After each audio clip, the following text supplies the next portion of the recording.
আজি पवित्र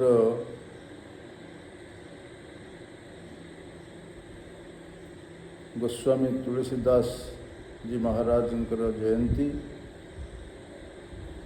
संत तुलसीदास को समस्त हिंदू धर्मर धर्मावलंबी माने गोस्वामी तुलसीदास महाराज भाव में जानती और सम्मान दियंती।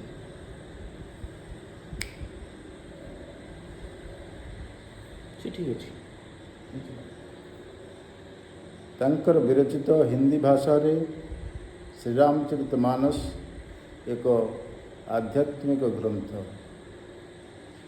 यह श्री रामंकर भक्त अनुगामी तथा लोकचरित्र बहु भाव दिग्दर्शन देता है। आज 31/7/2025 गुरुवार तांकर जयंती पड़ुथिबारु जेतिकी मंगलकारी निंदुक मानकर मध्य सेतिकी आह्लादकारी।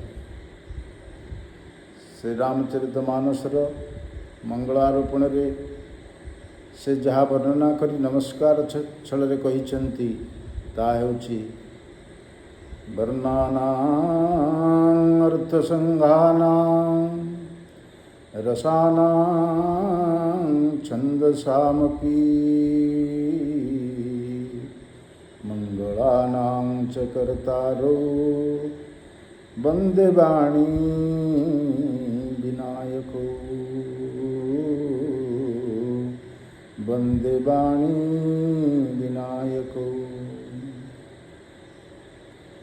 अर्थात वर्णमालार वर्ण समूह अर्थ अर्थांतरर समष्टि रसाप्लुत हेबार आनंद विषाद आदिर समस्त मंगलमय समाहारर दुईजन कर्ता वाणी और विनायक सरस्वती एवं गणेश को नमस्कार करुछि वा वंदना करुछि। इत्यवसर रे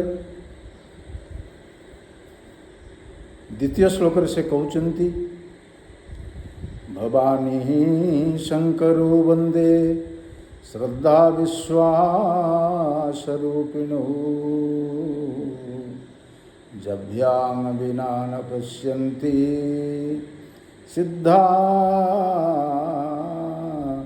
स्वन्तस्थमीश्वरम्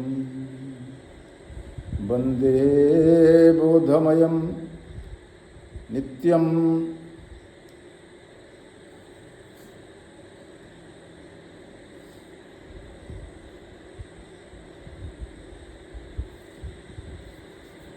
वंदे बोधमयं नित्यं गुरुं शंकररूपिणम्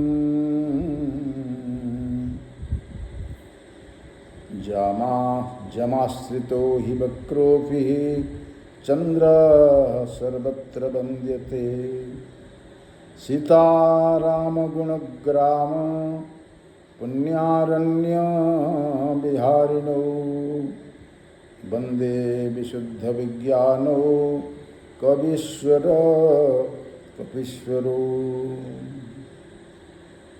उद्भवः स्थितिसंहार कारिणी क्लेशहारिणी सर्वश्रेयस्करीं सीतां नतोऽहं रामवल्लभां। श्री रामचंद्रंकर ध्यान स्मरण और नमस्कार सहित काव्य आरंभ करने समय से यही भाव में रामचंद्रंकर गुणग्राम वर्णना करुछन्ति। जन्मायावसवर्ति विश्वमखिलं ब्रह्मादिदेवासुरा जत्सत्त्वादमृषैव भाति सकलं रज्जो यथा हि भ्रम जत्पादप्लवमेकमिव हि भवाम्भोधे स्थितिर्सावतां वन्देऽहं तमशेषकारणपरं रामाख्यमीशं रामाख्यमीशं हरि। से पुण्य महात्मा को मोर प्रणाम।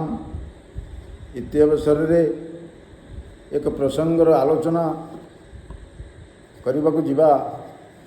आमे साधारणतः यज्ञोपवीत धारण करुछु।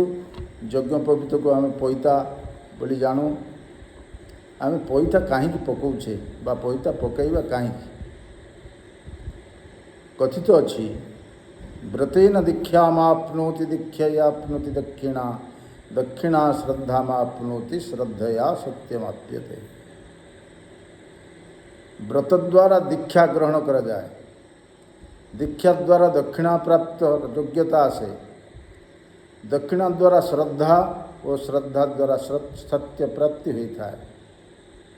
न ही सत्यात परो धर्म न मिथ्यापातकं परम।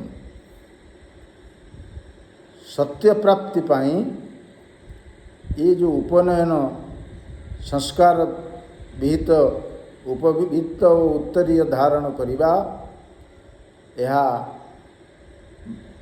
उपनयन संस्कार एक कर्मांग अटे।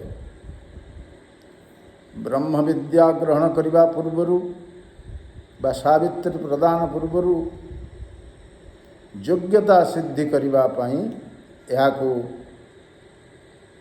एक परिचय पत्र भाव रे धारण करा जाए। वर्तमान समय रे निजर परिचय देवा पाई आमे जिबळी परिचय पत्र व्यवहार करुछु यह ब्रह्म विद्या ग्रहण करिबा पूर्वरु एक परिचय पत्र। एणु यही ब्रह्मचर्य व्रत आचरण करी जड़े ब्रह्मचारी जप तप हवन तथा राष्ट्र मंगल पाई भिक्षा ग्रहण करने को पड़ता है।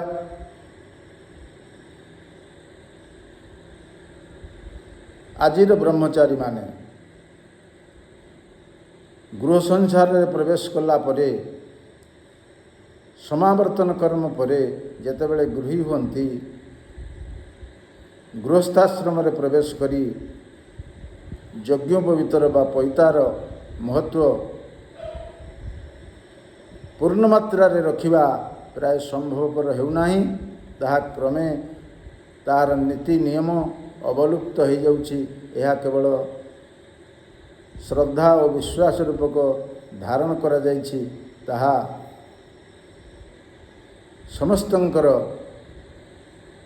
अनुशीलन और अनुचिंतन करिबा आवश्यक।